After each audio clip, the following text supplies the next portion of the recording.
నడవాలని ఆశతో ఉన్నాను యేసయ్యా.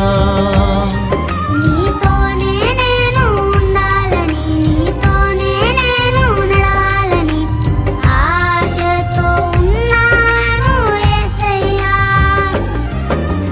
తప్పిపోయినా గొర్రెను నేను నీ దరికి చేర్చుకో యేసయ్యా.